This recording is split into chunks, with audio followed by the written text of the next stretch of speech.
सुब्हानल्लाह वल्हम्दुलिल्लाह वला इलाहा इल्लल्लाह वल्लाहु अकबर।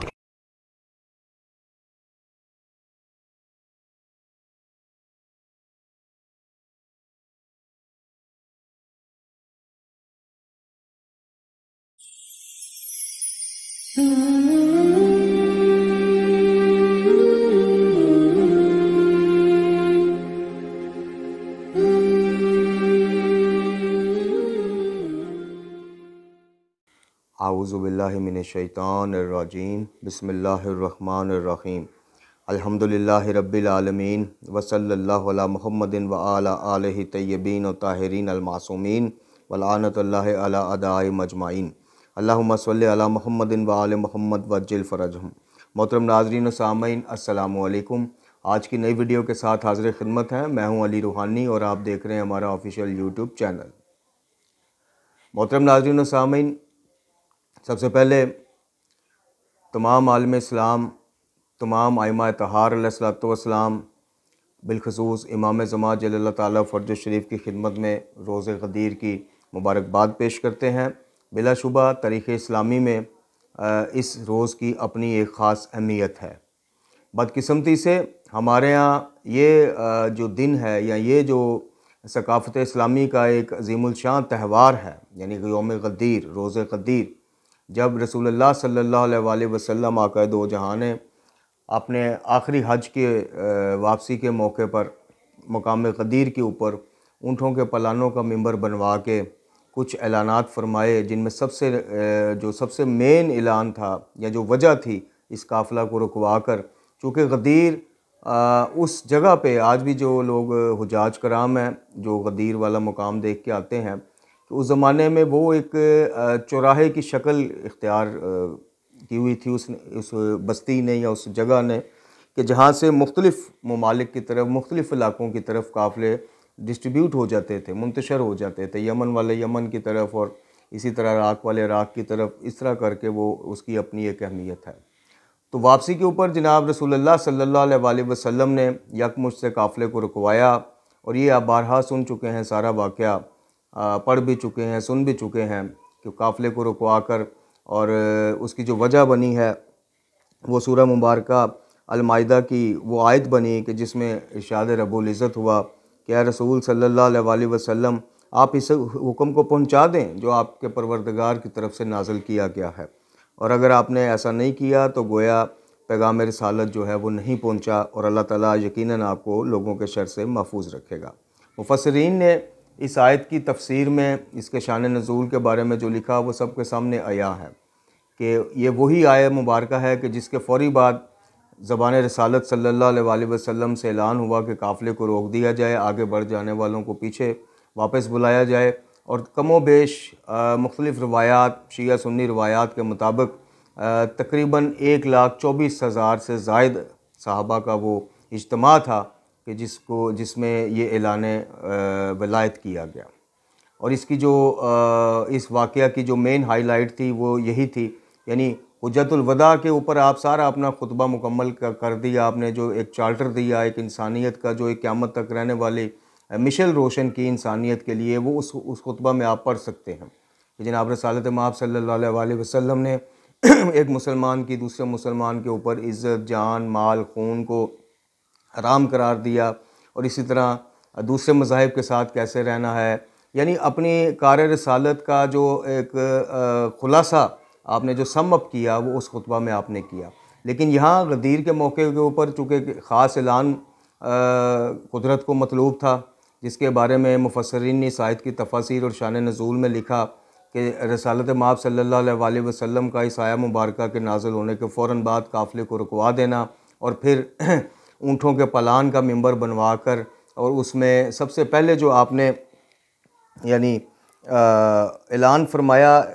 मन कुंतो मौला फ़ाज़ा अलीउन मौला से पहले, वो आपने अल्लाह ताला की हम्द व सना के बाद लोगों से इस चीज़ का अहद लिया, लोगों से इस चीज़ का हलफ लिया कि क्या मैं यानी पैगम्बर सल्लल्लाहु अलैहि वसल्लम मोमिनीन पे उनकी जानों से ज़्यादा हक़ नहीं रखता हूँ? तो सब ने कहा भला या रसूल अल्लाह, क्यों नहीं या रसूल अल्लाह, बेशक आप रखते हैं। तो जनाब जब ये रसूल करीम सल्लल्लाहु अलैहि वसल्लम ने अपने ये अल्फाज को दोहराया और सब ने उसका इकरार किया, तो फिर आपने फरमाया कि तो फिर सुन लो, जान लो कि अल्लाह जिसका मौला अल्लाह है उसका मौला मैं हूँ, और जिसका मैं मौला उसका अली मौला। अब यहाँ पर बदकिस्मती का जो मैंने लफ्ज़ इस्तेमाल किया था कि ये वाक़या तनाज़ात का शिकार हो गया, या ये रवायत और ये हदीस गदीर जो है, हालांकि मौलफ़ीन ने लिखा है कि 110 से ज़्यादा इसके सिलसिला असनाद मिलते हैं तारीख़ इस्लामी में, और ये 110 असनाद सिर्फ शी असनाद नहीं है, यानी बरादरान अहले सुन्नत में मुहद्दिसीन की और तारीख़ दानों की एक कसीर तादाद ने इसकी सनद का जनाब इसकी सेहत का इकरार किया है। लेकिन वजह क्या बनी? वजह ये बनी कि मकतब तशय्यो में, यानी बाद अज़ रसूल खुदा सल्लल्लाहु अलैहि वसल्लम मौला कायनात अली इब्न अबी तालिब अलैहिस्सलाम की इमामत और खिलाफत के इकरार करने वाले ग्रोह यानी शियाने अली के नज़दीक ये मोहर थी, ये आपका ऐलान गदीर के मुकाम पर अपने मतलब ख़ास कर अल्लाह ताला की वलायत को अपनी वलायत और फिर अपनी वलायत को जनाब अमीर की वलायत से जोड़ के जो आपने ऐलान किया कि अब जिसका मैं मौला उसका अली मौला, ये कुल्ली तौर पे मौला के अंदर हाकमियत भी आ गई, वलायत भी आ गई, दोस्ती भी आ गई, और शदीद जानी वो क्या कहते हैं जानी दोस्त, जिसे अक्सर हमारे बरादरान में से लोग कि जिसका मैं जानी, इसका मतलब ये नहीं है जी, इसका मतलब ये है जिसका मैं जानी दोस्त उसका अली जानी दोस्त, या जो अली से जिसका मैं मुहिब हूँ, जो मुझसे मोहब्बत रखता है वो अली से भी मोहब्बत रखे। और मकतब तशय्यो के जब इन बहसों में हम तारीख़ी बहसों में पढ़ते हैं तो मौला का जो लफ्ज़ इस्तेमाल किया गया उसमें वाक़अतन फिर वलायत और जाननशीनी और मोहब्बत ये सारे अंसर शामिल हो जाते हैं, यानी कुल्ली तौर पे लफ्ज़ मौला का जनाब रसूल करीम सल्लल्लाहु अलैहि वसल्लम का लफ्ज़ मौला को मौला कायनात के सुपुर्द कर देना, यानी उन्हें उम्मत का मौला बना देना, इस चीज़ की तरफ निशानदेही करता है कि जनाब रसूल खुदा सल्लल्लाहु अलैहि वसल्लम जो कार रसालत को बखूबी अंजाम दे के उसकी कबूलियत का जो एक अल्लाह ताला की तरफ से एक मोहर लग गई, सनद आ गई कि आपने बेहतरीन तरीक़ा से अल्लाह ताला के पैगाम को लोगों, और आपने इकरार लिया हुज्जतुल वदा के मौके पर भी इकरार लिया कि क्या मैंने कोई कमी छोड़ रखी तुम तक अल्लाह का पैगाम पहुँचाने के लिए? तो सब ने इकरार किया या रसूलल्लाह ऐसा कुछ भी नहीं, आपने कोई कमी नहीं छोड़ी, आपने बेहतरीन तरीके से कार रसालत को अंजाम दिया। तो अब ये जो इस्लाम का एक चूँकि कुदरत जानती थी, जैसा कि रसूलुल्लाह सल्लल्लाहु अलैहि वसल्लम ने भी इस खुतबा के आगाज़ में निशानदेही फरमाई कि हो सकता है कि अगले साल इन दिनों में तुम मुझे ना पा सको, और करीब है कि अल्लाह ताला का कासिद यानी फ़रिश्ता मौत मेरी तरफ़ आए और मैं अल्लाह ताला की जन्नतों का मेहमान हो जाऊँ, इस तरह के अल्फाज मिलते हैं। तो खुलासा जो एक पूरा आपने पेश करने के बाद मकतब तशय्यो या मुफस्सरीन तशय्यो या मुहक्किकीन और मुहद्दिसीन तशय्यो और अक्सरियत अहले सुन्नत बरादरान के कुछ तारीख़दानों की भी वो इस बात के ऊपर जनाब इसको बतौर सनद पेश करते हैं कि आपने उम्मत की निज़ामत जो है, उम्मत की भाग दौड़ जो है वो जनाब अमीर की वलायत और इमामत का ऐलान करके उनके सुपुर्द कर दी। यहाँ से जो दूसरा नज़रिया जो अहले सुन्नत यानी नवासिब के अलावा जो नासबी ज़हनियत के कुछ लोग हैं कि जो मतलब सीधी सीधी जनाब अमीरुल मोमिनीन के हक़ में आने वाली अहादीस का, रवायात का सीधी सीधी और इकरार शुदा उम्मत के अकाबरीन की इकरार शुदा कि जनाब इनकी सेहत भी ठीक है उसका भी इनकार कर देते हैं। उनके अलावा अक्सरियत जो बरादरान के हैं जो इस हदीस गदीर के कायल हैं, मानते हैं, और मन कुन तो मौला वाली हदीस को न सिर्फ मानते हैं बल्कि उसकी निस्बत से जनाब अमीर को मौला अली कह के मुखातिब करते हैं। यहाँ पर आकर जो दूसरा नज़रिया यानी इकरार वो करते हैं, तो फिर झगड़ा किस चीज़ का या तनाज़ा किस चीज़ का? तनाज़ा इस चीज़ का कि जो हमारे बरादरान के मुहक्किकीन अकाबरीन और मौजूदा भी अक्सरियत जो है वो इस चीज़ की कायल है कि जनाब यहाँ पे कुछ वाक़या हुआ था, कुछ सहाबा को मौला अली की ग़ीबत करते जनाब रसूलुल्लाह सल्लल्लाहु अलैहि वसल्लम आका दो जहां ने सुना था या उन तक ये ख़बर पहुँची थी। ख़ासकर यमन में एक माल गनीमत का कोई मामला हुआ था, एक तारीख़ी वाक़या है, वो आप किताबों की तरफ रुजू कीजिएगा। उसकी जब ख़बर आप रसूल करीम सल्लल्लाहु अलैहि वसल्लम को किसी सहाबी ने वो ख़बर या वो बात पहुँचाई जिसको रसूल करीम सल्लल्लाहु अलैहि वसल्लम ने जिस पर नापसंदीदगी का इजहार किया, उसको नापसंदीदा अमल कहा कि तुमने अली की ग़ीबत या अली की बात मुझसे की, और उसी के ऊपर फिर आपने यकमुश्त ये सारा मामला जो है वो किया कि आपने काफ़िला रुकवा कर और मौला कायनात अली इब्न अबी तालिब अलैहिस्सलाम की मौलायत और वलायत का इकरार करवा कर उनके साथ अपनी दिली वाबस्तगी, दिली मोहब्बत का इजहार किया और क़यामत तक आने वाले मुसलमानों को इसका दर्स दिया कि जो जो मुझे महबूब रखता है, जो जो मुझे आका और मौला मानता है, मेरे बाद मौला अली का भी वही उसी तरह से वो मोहब्बत करे, वही ख्याल रखे, वही इज़्ज़त व मर्तबा उनको दे निस्बत रसूलुल्लाह सल्लल्लाहु अलैहि वसल्लम की वजह से। तो ये दो नज़रिए उम्मत में फिर आ गए। अब मामला ये है कि जो इसके बाद वाली आयत है, यानी मुफस्सिरीन कहते हैं कि जो पहली आयत थी, यानी कि रसूल सल्लल्लाहु अलैहि वसल्लम उस हुक्म को पहुंचा दें जो आपके रब ने आपकी तरफ नाज़िल फरमाया, और इसके बाद जो वाली जो आयत थी जिसमें कहा गया, यानी ऐलान वलायत हो गया, मौला कायनात को, अमीरुल मोमिनीन को वलायत की सनद और वलायत का इमामा जनाब रसूल करीम सल्लल्लाहु अलैहि वसल्लम की तरफ से अता हो गया। तो उसके बाद कहा गया कि आज के दिन मैंने तुम्हारे लिए दीन को कामिल कर दिया और अपनी नेमतों को तुम पर तमाम कर दिया और बतौर दीन इस्लाम को तुम्हारे लिए पसंद किया। अब मुफस्सिरीन के मुताबिक पहली आयत पैगम्बर के हुज्जतुल वदा से वापसी के मौका पर नाजिल हुई। सूरज और आसमान के बीचों बीच अपनी पूरी ताब के साथ चमक रहा था, यानी शदीद सूरज की रोशनी, गर्मी, और वो उसके बावजूद यकमुश्त से, जैसे मैंने कहा कि वो काफ़िले को रुकवाना और ऐलान गदीर करना, यकीनन ये किसी अहम काम की तरफ इशारा करता है। बहरहाल हम इस बहस से आगे बढ़ के कि उसका मफ़हूम क्या था, ज़ाहिर है मकतब तशय्यो के एक जो उसमें जान मालूम होती है कि जब लफ्ज़ मौला किसी हस्ती के लिए बोल दिया जाए, यानी दोस्त का लफ्ज़ नहीं बोला, मुहिब सिर्फ नहीं बोला, यानी पूरी एक जामिया अगर आप इनके जितने भी मुतालिब लफ्ज़ मौला के हैं, और ख़ास कर जनाब रसूलुल्लाह सल्लल्लाहु अलैहि वसल्लम का मन कुन तो मौला फ़ालियुन मौला कहने से पहले जो इकरार लेना था कि क्या मैं मोमिनीन की जानों पर उनसे ज़्यादा हक़ नहीं रखता, ये इस ज़िमन में इशारा कर रहा था कि कहीं लोगों के जहान में या दिलों में जब ये ऐलान वलायत हो जाए तो ये ना आए कि जनाब अपने चचाज़ाद भाई या अपने दामाद को आपने जनाब अपने बाद जानशीनी आपके सुपुर्द कर दी। तो लोगों के इस किस्म के वसवसात को दूर करने के लिए पहले ये इकरार लेना कि क्या मैं तुम्हारी जानों से ज़्यादा तुम पर हक़ नहीं रखता, और फिर उसके बाद ये कहना, यानी अल्लाह की वलायत को अपनी वलायत से जोड़ना और उसका ऐलान फरमाना कि जिस जिसका अल्लाह मौला उस उसका मैं मौला, और जिस जिसका मैं मौला उस उसका अली मौला। ये जो एक तसलसल है, ये सिर्फ जनाब वैसे तो मौला अली के हवाले से, अब इसके बाद जब ये ऐलान हो चुका, आपने हाथ बुलंद करके उम्मत को दिखा दिया, यानी उस वक्त जो मौजूद उम्मत थी 1,24,000 से ज़्यादा सहाबा थे, और उसके बाद आपका दस्ते दुआ को आसमान की तरफ बुलंद करना और ये कहना कि अल्लाह तू गवाह है, और हर उस शख्स से मोहब्बत रख जो अली से मोहब्बत रखे, हर उस शख्स को दोस्त रख जो अली को दोस्त रखे, और हर उस शख्स को दुश्मन रख जो अली से दुश्मनी रखे, और हर उस शख्स से बुग़्ज़ रख जो अली से बुग़्ज़ रखे। तो ये सारे मामलात को जब आप एक तायराना निगाह से देखते हैं तो फिर मालूम पड़ता है कि मामला सिर्फ जानी दोस्त होने का या मुहिब होने का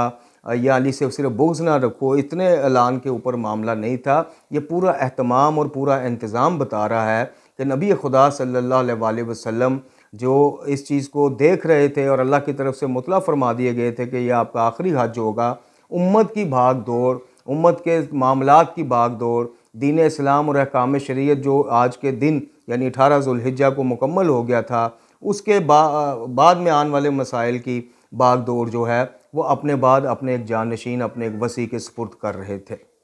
लेकिन अगर दूसरी तरफ का मौक़िफ़ देखा जाए जो बरादरान के यहाँ है कि जनाब इसमें कोई सियासी खिलाफत या इस तरह की चीज़ें नहीं थी, और बिलाशुबा मौला अली को बातनी खिलाफत आपने अपनी ता फरमाई। विलायत यानी जो विलायत का एक सिलसिला बरादरान के यहाँ मफ़हूम लिया जाता है, यानी एक मुर्शिद और एक रूहानी तौर पे, और जिस तरह कहा गया कि जी ज़ाहरी खिलाफत खलीफा अव्वल के हिस्सा में आई और मौला कायनात की रसूल करीम सल्लल्लाहु अलैहि वसल्लम आका दो जहाँ मौला दो जहाँ, उनकी जो बातनी खिलाफत है वो अमीरुल मोमिनीन अली अलैहिस्सलातु वस्सलाम के उसमें हिस्से में आई। अब इन चीज़ों से, इन बातों से जो तफ़रक़ा एक नया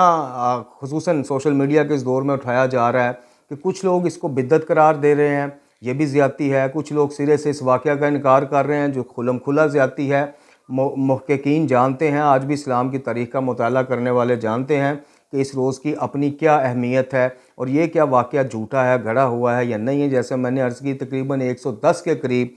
इसकी असनाद मिलती हैं, सहीहुल असनाद जो इसकी हैं वो 110 के करीब उनकी तादाद है। अब इसके ऊपर जनाब वो मौला कायनात अली इब्न अबी तालिब अलैहिस्सलाम की बातनी ही खिलाफत या बातनी ही वलायत के ऊपर ही सही, लेकिन एक मुसलमान, एक मोमिन जो आका करीम सल्लल्लाहु अलैहि वसल्लम का उम्मती है, आका करीम की मोहब्बत का दम भरता है, तो बाहुकुम और बाफरमाने रसूल करीम सल्लल्लाहु अलैहि वसल्लम के मुताबिक उसको मौला कायनात की, चाहे वो उसकी नज़र में बातनी खिलाफत है, बातनी वलायत है, लेकिन आका करीम के फरमान के मुताबिक जो उन्होंने इस दिन को सेलिब्रेट किया बाहुकुम खुदा और उम्मत को जनाब मौला कायनात के मौलायत के ऊपर, वलायत के ऊपर उम्मत से करार लिया, उसको कम अज़ कम उस तरीके से अपने नज़रिया के मुताबिक मनाना चाहिए या उस पर खुश होना चाहिए। दूसरी वजह जो मुहक्किकीन और मुफस्सिरीन लिखते हैं इसकी जो अहमियत को और बढ़ावा चार चांद लगाती है इस दिन की अहमियत को, वो है कि आज के दिन हमारा दीन इस्लाम मुकम्मल हुआ, आज के दिन कुरान मुकम्मल हुआ। कुरान की आखिरी आयत जो है कि आज के दिन तुम्हारे लिए तुम्हारे यानी इस उन्वान से जो बिल्कुल आखिर कर दिया, बंद कर दिया कि आज के दिन तुम्हारा दीन मुकम्मल कर दिया गया। तो बाज़ मुहक्किकीन ने लिखा है कि उम्मत को ये ख़बर ही ना है, सिर्फ़ इस वाक़या को तनाज़ा बना के कुछ नवासिब ने जो बुग़्ज़ अली के मारे मरीज़ हैं कि जनाब इस दिन की जो एक दूसरी रोशन पहलू था कि आज के दिन हम कितनी बड़ी नेमत है जिसको खालिक खुद नेमत कह रहा है कि आज के दिन तुम्हारे लिए नेमत को तमाम कर दिया गया, दीन को मुकम्मल कर दिया गया। उसके भी जनाब उसे इस वाक़या को वो बुनियाद बनाकर नज़र हटा ली जाती है। अगर मुसलमानान आलम जो हैं, उम्मत जो है, वो मौला कायनात अली इब्न अबी तालिब अलैहिस्सलाम के, हालांकि नामुमकिन है कि रोज़े गदीर का ज़िक्र हो और वलायत अली का ज़िक्र ना हो, लेकिन एक समझाने के लिए अगर आप एक मिनट के लिए दूसरा पहलू भी देखें तो क्या ये ईद से कम दिन है कि जिस दिन अल्लाह ताला ने हमारे लिए उम्मती होने के नाते हमारे दीन को मुकम्मल फरमाया। जी वही के ज़रिए मुतला फरमाया कि नेमत तमाम कर दी, दीन मुकम्मल कर दिया। तो ये सारे जब आप से मंज़र देखते हैं तो यहाँ भी बदकिस्मती से हम फ़िरका परस्ती का और फ़िरका बंदियों का शिकार होते हैं और इस दिन की अहमियत को जनाब मुख्तलिफ़ उन्वानात के ज़रिए सोशल मीडिया की ज़ीनत बनाते हैं। चाहने वालों ने इसके ऊपर एक अच्छा और खैर वाला पैगाम और मौला अली अलैहिस्सलाम की वलायत और इमामत का पैगाम एक अच्छे तरीके से पहुँचाने की भी कोशिश जहाँ की, वहाँ पे कुछ बदबख्त फ़िरका परस्त जो फ़िरका वारियत की आग को हवा देने के लिए निकल पड़ते हैं, उन्होंने कुछ इसके ऊपर तंज़ों और उससे भरपूर पोस्टों का भी सिलसिला कई सालों से, वो भी गलत है। जहाँ इस दिन के लिए अपने दिल में घुटन और बुग़्ज़ महसूस करना बिल्कुल गलत है और फरमान रसूलुल्लाह सल्लल्लाहु अलैहि वसल्लम के ऐन ख़िलाफ़ है। यानी आपने जब दुआ फरमा दी इस ऐलान वलायत के बाद तो कुछ खदशा तो था, फिर रसूलुल्लाह सल्लल्लाहु अलैहि वसल्लम की निगाह रिसालत देख रही थी कि हर किसी को शायद ये वो ना हज़म हो पाए, जैसे ख्वारिज हैं, जैसे नवासिब हैं। तो आपने दस्ते दुआ बुलंद की ऐलान के बाद कि या अल्लाह जो अली को दोस्त रखे, जो अली से मोहब्बत रखे, तू भी उसको दोस्त रख, तू भी उसे मोहब्बत रख। तो इस खदशे का इजहार तो आप अपनी ज़िंदगी में, इसीलिए तो मुख्तलिफ मौक़े के ऊपर आपने बार बार अपने अहले बैत के हवाले से और ख़ासकर मौला कायनात के हवाले से यानी मोमिन और मुनाफिक की पहचान करार दे दिया ज़िक्र अली को, कहीं ज़िक्र अली को इबादत करार दे दिया। तो ये सारी चीज़ों का बहरहाल एक मकसद और वो होना चाहिए, ना कि इसको बाइसे तफ़रक़ा और बाइसे हमें जो है मज़ीद लोगों को उलझाने के लिए और एक दूसरों से दूर करने के लिए इस्तेमाल करना चाहिए, ना इधर से तो ना उधर से। सेलिब्रेट करने वाले, यकीनन मैं भी इस चीज़ का कायल हूँ कि ऐलान वलायत जो है, रोज़े गदीर जो ऐलान वलायत हुआ, वो कुल्ली तौर पे उसमें हर चीज़ सिमट के आ जाती है। उसमें जानशीनी हो, उसमें बातनी वलायत हो, ज़ाहिरी वलायत हो, जो भी हो, वो उस ऐलान मुस्तफ़ा सल्लल्लाहु अलैहि वसल्लम के बाद लफ्ज़ मौला जो आपने इस्तेमाल किया उसमें सिमट के आ जाती है। लेकिन क्या मेरा अपना जो नज़रिया है, मैं दूसरों के ऊपर ज़बरदस्ती ठोंसूँगा या उनको इल्मी तरीके से जब कोई बात मुबाहिसा होगा, बात होगी तो इल्मी तरीके से कायल करूँगा, ना कि सोशल मीडिया पे तंज़ के निश्तर चलाऊँगा। इसी तरह जो मुखालिफिन है, जो इसको जनाब मुख्तलिफ उन्वानात से जोड़ते हैं, जो कोई इसको बिद्दत बता रहा है, कोई इसके बाइकाट की तरवीज दे रहा है, तो यकीनन उलमा इस्लाम को इस तरह मुतवज्जे होना चाहिए और ये भी बिल्कुल नामुनासिब और गैर वो रवैया है, गैर मुनासिब रवैया है। अब वीडियो के आखिरी हिस्से में इसको बतौर ईद मनाना और यानी ईद गदीर मनाना और पैगाम गदीर को अपनाना, इसमें कितना ज़मीन आसमान का फ़र्क है, इसके लिए हम थोड़ी सी मदद लेंगे। जनाब आयतुल्लाह सैयद हुसैन फ़ज़लुल्लाह अला मकामों की किताब है वलायत गदीर के नाम से, आपको दिखा भी देते हैं। इसके कुछ इक़्तिबासात आपकी खिदमत में पेश करेंगे और वो दावत फ़िक्र जो आयतुल्लाह सैयद हुसैन फ़ज़लुल्लाह अला मकामों ने पेश की है, उसकी तरफ थोड़ी तवज्जो करेंगे। क्या सिर्फ ईद गदीर का मनाना काफ़ी है या पैगाम गदीर को अपनाना जो है वो काफ़ी है या वो ज़रूरी है? इन दोनों में से ज़रूरी क्या है? जैसे कि आपको मैंने बताया कि बड़ा खूबसूरत इसमें कुछ चीज़ें उन्होंने, अब इसमें जनाब एक बड़ा यानी ईद गदीर की सनद असनाद को साबित करने के बाद उसके ऊपर कुरान और सुन्नत की रोशनी में बहस करने के बाद एंड पे आके ये जनाब सैयद हुसैन फजलुल्लाह ने एक पैराग्राफ लिखा कि किस तरह से हम मौला अली के हमराई बन सकते हैं, किस तरह से हम ईद गदीर मनाने वालों में शामिल हो सकते हैं, ये गदीरी कहलाने का हक़ अदा कर सकते हैं। तो ये बड़ी बेहतरीन दावत फ़िक्र मैं पढ़ रहा था, तो मैंने उसी वक्त सोचा कि इंशाल्लाह जो ईद गदीर की हमारी वीडियो होगी उसके ऊपर इसको थोड़ा सा आप लोगों तक इंशाल्लाह पहुँचाया जाएगा। आप लिखते हैं, क्या आप अली की कुर्बत हासिल करना चाहते हैं? अली वो हस्ती हैं जो हक़ का मज़हर हैं, बस बातिल को तर्क कीजिए। अगर अली की कुर्बत का हक़ अदा करना चाहते हैं और अली की कुर्बत हासिल करना चाहते हैं तो बातिल को तर्क कीजिए, मुनकरात से परहेज़ कीजिए, मुहर्रमात को अपनी ज़िंदगियों से निकाल फेंकिए, क्योंकि अली आदिल खुदा की आदिल मखलूक है जी। यानी ये नहीं हो सकता कि आप जनाब गदीरी की रट भी लगाई रखें, ईद गदीर के जनाब जश्न ढोल डाशे सब कुछ करें, लेकिन जो पैगाम गदीर है यानी अली की विलायत को क्या मुझ जैसे गुनाहगार ने अपनी ज़िंदगी में नाफज किया है, उसको इस काबिल भी समझा है उस वलायत को कि जिसको मैं आज भी पूरी दुनिया पे नाफज करना चाहता हूँ और जिसके फ़ौरन बाद अज़ नबी खुदा सल्लल्लाहु अलैहि वसल्लम उम्मत पर नाफज ना होने का मुझे आज तक जनाब बड़ा दुख दर्द और गम है। तो क्या उस वलायत को मैंने अपनी ज़िंदगी में नाफज किया है? मेरी ज़िंदगी ऐलान वलायत और बाद अज़ नबी खुदा सल्लल्लाहु अलैहि वसल्लम इमाम अली अलैहिस्सलाम से रुश्द व हदायत लेने वाली ज़िंदगी है, या उनका नाम के ऊपर जनाब दुनिया और आखिरत में सिर्फ नफ़ा कमाने वाली शख्सियत हूँ मैं? फिर आप फरमाते हैं कि अली और बातिल एक जगह नहीं हो सकते। ये नहीं हो सकता कि हक़ का इमाम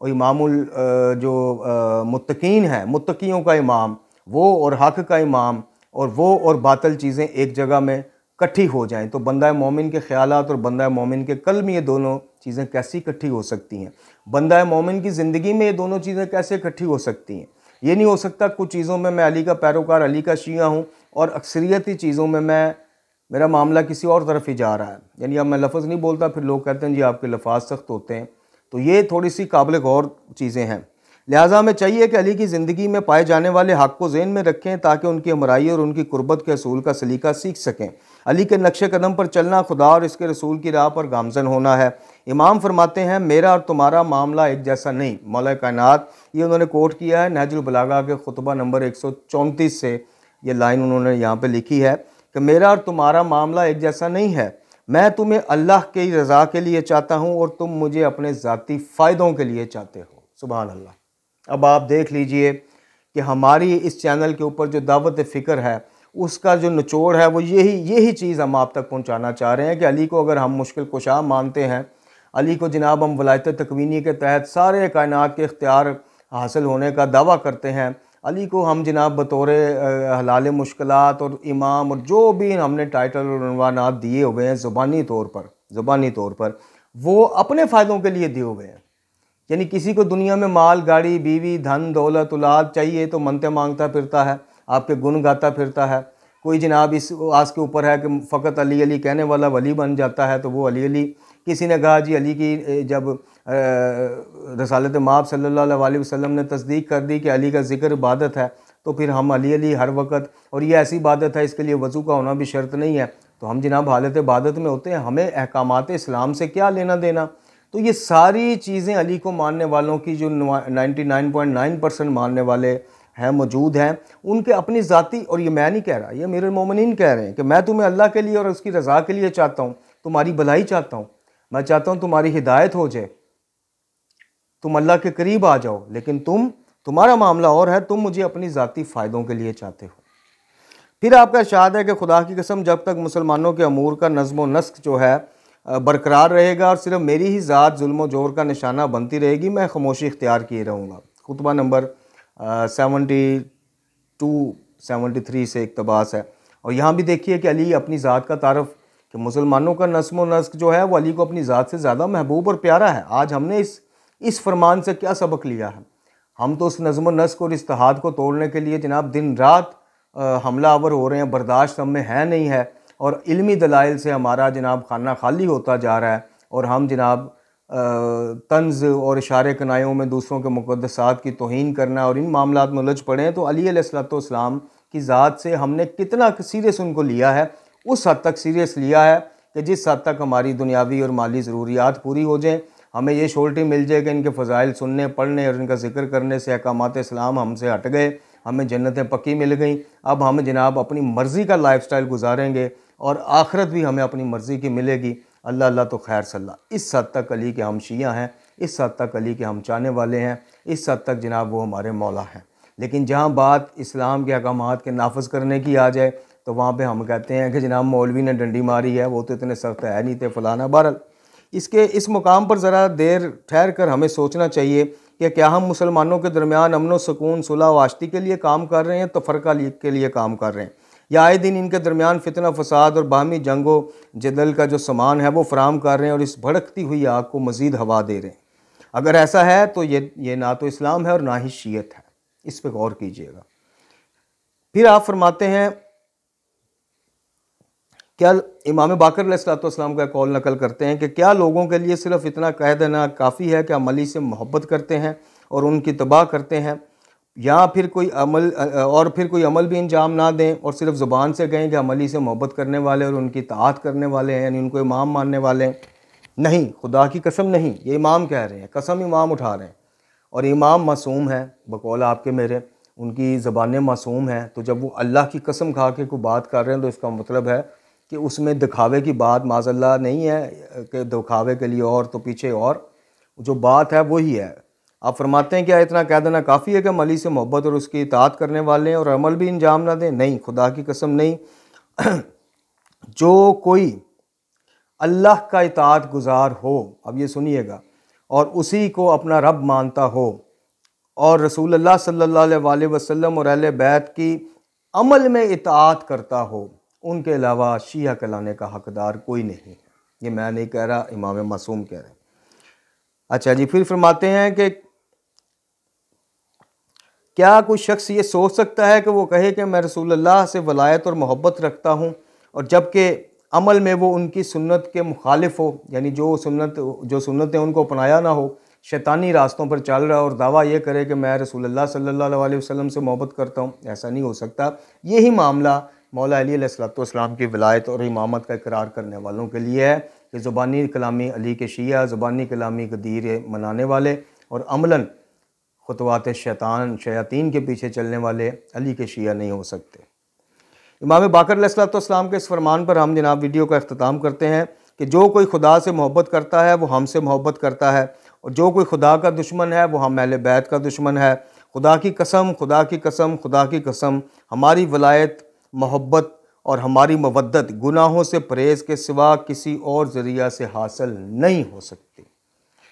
ये थे कुछ इक़्तिबासात के जो मुझे बड़े पसंद आए कि किसी आलम ने, किसी फ़क़ीह ने और किसी मुज्तहिद ने जनाब बड़ी अच्छी ये काम किया। बड़ा अच्छा ये लोगों की इस्लाह का एक तरीक़ाकार मुझे लगा कि फ़ज़ाइल गदीर, फ़ज़ाइल अमीर जनाब अमीर अलैहिस्सलाम के बाद उन्होंने एक दावत फ़िक्र पेश की कि क्या ईद गदीर मनाना काफ़ी है या पैगाम गदीर अपनाना भी ज़रूरी है। पैगाम गदीर यानी रसूलुल्लाह सल्लल्लाहु अलैहि वसल्लम के बाद जिस तरह ज़ुबानी कलामी जनाब अमीर को अपना कुल वो हम आइडियल और रोल मॉडल बाद अज़ नबी खुदा सल्लल्लाहु अलैहि वसल्लम समझते हैं, उसी तरह अमल के ऊपर भी फिर देखा जाए कि अली अलैहिस्सलाम का खाना पीना, जागना, सोना, अली अलैहिस्सलाम का जहाद, अली अलैहिस्सलाम की हालत अमन में जो तरीक़ाकार रहे हैं, अली इब्न अबी तालिब अपने ख़ानदान में, अपने दोस्तों में बतौर हुक्मरान, ये सारी चीज़ें हमें पढ़नी पड़ेंगी। फिर जिसकी हम उसका दावा करते हैं और दम भरते नहीं थकते, उसका फिर हमें सीरत का मुताला करके फिर उस गदीरी पैगाम को, उस अली की हुकूमत को अपनी अपनी ज़ातों, अपने अपने फैमिलियों, घरों से उसका आगाज़, उसके नाफिज करने का आगाज़ करना पड़ेगा। अपने अपने जामियात में, अपने अपने इदारों में अगर हम साहिब इख्तियार हैं, फिर उस अली अलैहिस्सलाम की हुकूमत का जलवा पहले अपने घरों में, अपनी ज़ातों में हमें दिखाना पड़ेगा, दुनिया के सामने एक नमूना पेश करना पड़ेगा। सिवाय ज़बानी जमा खर्च के आज इसके ऊपर अमली तौर पे कहीं कोई कुछ काम नहीं हो रहा। परवरदिगार से दुआ है कि इस रोज़े गदीर वाले दिन हमें वलायत अमीरुल मोमिनीन अलैहिस्सलाम से मुतमस्सक भी रखे और अमीरुल मोमिनीन की सीरत के ऊपर उसको पढ़ने समझने और उस पर अमल करने की भी तौफीक अता फरमाए। परवरदिगार हमारा हशर और नशर ऐसा ना हो कि हम फरमान इमाम बाकर अलैहिस्सलाम के मुताबिक सिर्फ़ ज़ुबानी दावे करने वालों में क़यामत वाले दिन उठाए जाएँ। नहीं, हमारे परवरदिगार ख़ात्मा बिल ईमान हो और हम जब रोज़े क़यामत उठाए जाएँ तो कम अज़ कम इतना हमें बेहक़ मोहम्मद और आले मोहम्मद अपनी रहमत वसी के सदक़े इतना टाइटल ज़रूर नसीब फरमाना कि हमारा शुमार उन लोगों में हो कि जिन्होंने कम अज़ कम ज़िंदगी में सही और कोशिश ज़रूर की थी अपने आप को सीरत और सुन्नत मोहम्मद और आले मोहम्मद अलैहिस्सलाम के मुताबिक चलाने की। अल्लाह ताला इमाम ज़मा जल्लल्लाहु ताला फ़र्ज शरीफ के ज़हूर में ताजील फरमाए, हमें आसानियाँ दे, आसानियाँ बांटने की तौफ़ीक़ अता फरमाए। ला हौला वला कुव्वता इल्ला बिल्लाहिल अलीयुल अज़ीम व सल्लल्लाहु अला मुहम्मदिन व अला आलिहि तय्यबीन व ताहिरीन।